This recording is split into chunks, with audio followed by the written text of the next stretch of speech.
Pour réaliser cette housse, vous aurez besoin de deux rectangles de 104 cm sur 40 cm. Je vais d'abord placer donc le tissu endroit contre endroit.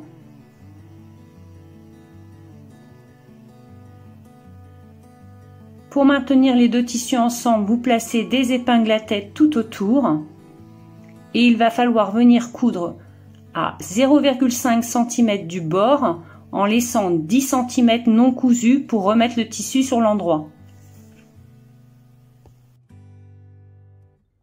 J'ai découpé tout autour au ciseau cranteur pour ne pas avoir à surfiler.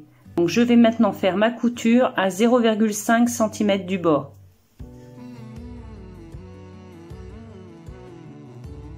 J'ai cousu tout autour, mais j'ai laissé par contre 10 cm non cousus pour pouvoir remettre mon tissu sur l'endroit.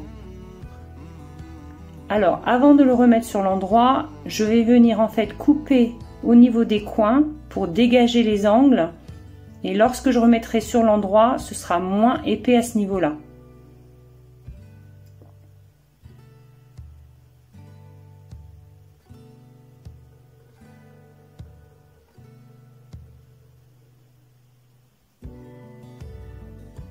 Je remets maintenant sur l'endroit. Je peux m'aider d'une aiguille à tricoter assez épaisse pour faire les angles. Et ensuite, il faudra venir repasser pour bien appliquer le tissu sur les bords.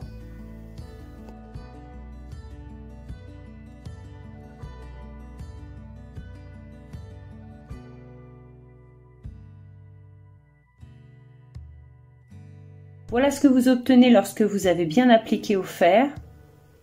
J'aurai encore maintenant à faire une couture invisible sur ce côté non cousu.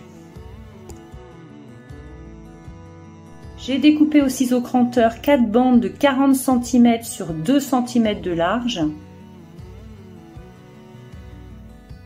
Je vais venir mesurer du bas du travail 30 cm. Et je vais venir fixer ces bandes en plaçant le bout de la bande en dessous.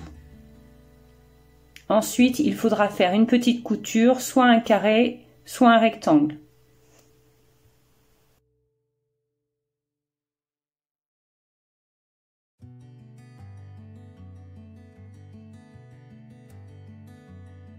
Pour faire une couture invisible, je vous conseille cette technique. Donc vous placez votre fil à l'intérieur.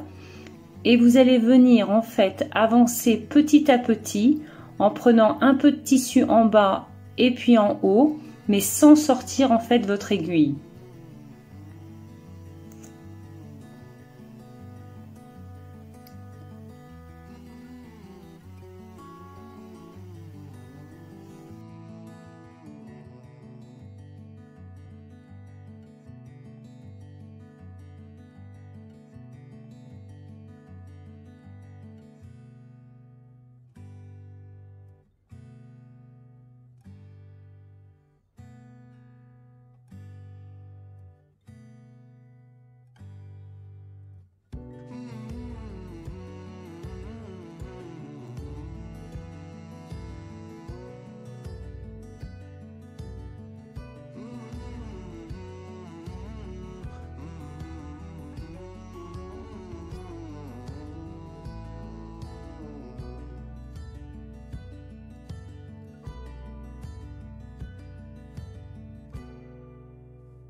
Pour faire une décoration avec le nœud, j'ai donc découpé une bandelette.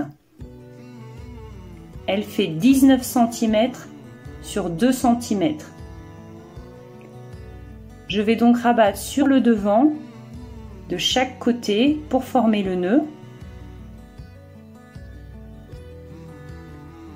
Je vais ensuite faire un petit point de couture et ensuite je placerai par-dessus mon bouton.